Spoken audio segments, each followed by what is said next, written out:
Well, my cows certainly aren't very happy with being in jail, and it kind of goes against my philosophy as a farmer to keep them locked up. So we're down here in the back, and I'm going to get these fences straightened out. I had half of it electrified, and I'm going to go electrify the rest today. I'm going to go over a few different kinds of electric fencing I use and some other methods. I use a combination of electric barbed wire and woven wire, which is different than welded wire. So I'll show you those differences. So stick around. If you are new to the show, my name's Tom, and I'm in southern Maine here on a 60-acre farm that belonged to my great aunt and uncle back in the 40s. We have Jersey cows, Katahdin sheep, a bunch of different kinds of poultry like ducks, geese, chickens, turkeys. But anyway, if you haven't already, please take this opportunity to hit the subscribe and like and comment, and we appreciate everybody watching. So stick around and let's get some fencing done today. So I had electric fence on this side of the stone wall and woven wire on the other, and the reason I had fenced both sides of this stone wall was because the cows would climb over the stones and then get tangled up in the woven wire on the other side. So in theory the electricity would keep them off the rocks. And I think I've mentioned this before, with these New England farms, a lot of the walls were falling down or they weren't really built that high, so the cows and sheep will just climb over it like it's an obstacle course. And goats in particular love them, and they just sail over the fences like they weren't even there a lot of times. So anyway, I had this electric fence. I used to use this, it was poly wire, and it was kind of, a bunch of it was here when I bought the place, and so I thought it was okay, but in reality I don't like it. It's only got 3 little tiny electric braids in it. The animals don't see it very well, and it's a disaster. It's always in a knot and a tangle, and it's cheap, so the price point is attractive, I guess, but in my mind it's absolute garbage. Don't buy this. So I had bought this from Premier One. This is poly rope, so you can see the difference in these 2 wires here. The poly rope is in my right, poly wire is in the left, and this has got a lot of, I don't know if you can see it very well, a lot of electric braids, or not just pieces of metal, metal wires, all woven into it.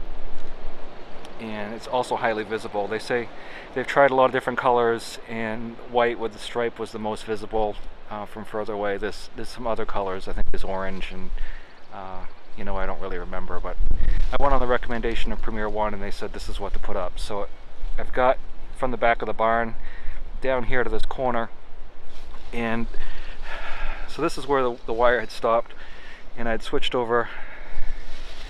This right here is some welded wire, and this is really heavy. It was 5 feet tall. And this was great at first for the sheep. It's expensive and heavy, so it only comes in like 100-foot rolls, and a lot of the farm already had what's called welded wire, which is this. Welded wire is there. This is woven wire here, and you can see the weaves here. It's just twisted, and this works great for sheep because sheep don't climb. They'll find a hole and go through it, but they don't actively try to climb over your fence. Goats will push on it, and they'll try to, because goats are browsers. They'll want to see a tree on the other side of the fence, so they'll put their front legs up on your fence and try to eat what's on the other side, and ultimately your fence gets knocked over. So you have to either use a high tensile electric or some combination of all the above. Well, my brother, of course, told me after my fences were all up that I should have done something in addition to the woven wire, because I bought tons of this and put it up.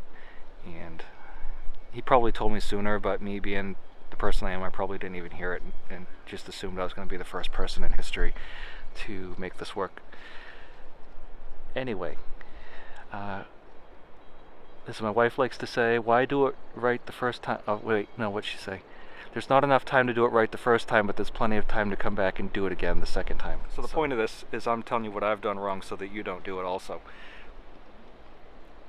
The electric fence stopped here. I've got to put a gate with electricity here.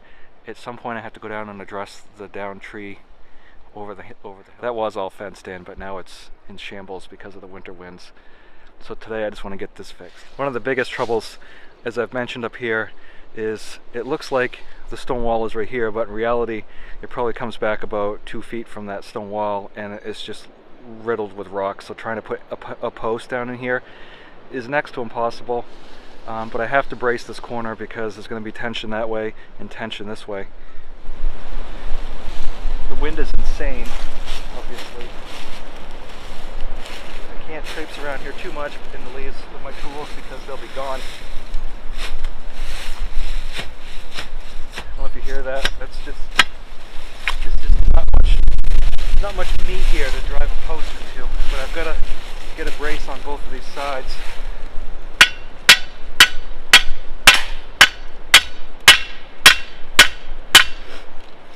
And I have glasses with the safety kind of built in. I don't know if you just noticed that whole section just broke off when I hit this, so please be careful when you drive these things.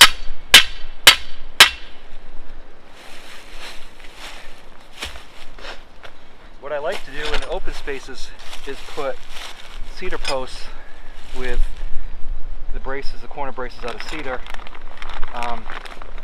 It's cheaper. These things, these buggers right here are not cheap, and there's a whole process involved with these. One of the rookie mistakes people make when they unroll wire is they take it off like this, and then you end up with this almost like a spring. And it doesn't matter as much with this, but with like barbed wire and metal wire, if you take it off the end, it doesn't take the coils off. And this is, it's true with electrical wire too. You always want to have something and then pull it off so it rolls off, and then it doesn't do the spring routine. You just end up getting a huge mess if you pull it off the end. You end up getting knots and everything else. So I've gotten it down to the corner. I'm going to hook this and then run it down and put the gates on.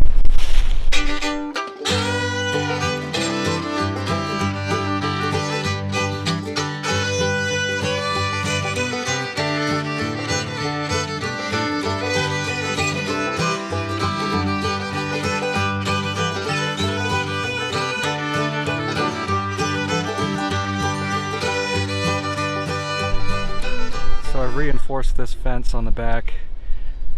This is the welded wire I was mentioning before. Hot wires up here, and then 2 strands of barbed wire in the middle, so that ought to keep them in. Well, that's all I got time for fencing today. I gotta go do my chores. I'll probably be on fencing again tomorrow, and I really hope it's warmer and less windy. Spring will be here soon, won't it? I'll talk to you soon. Thanks for watching, and we'll see you next time.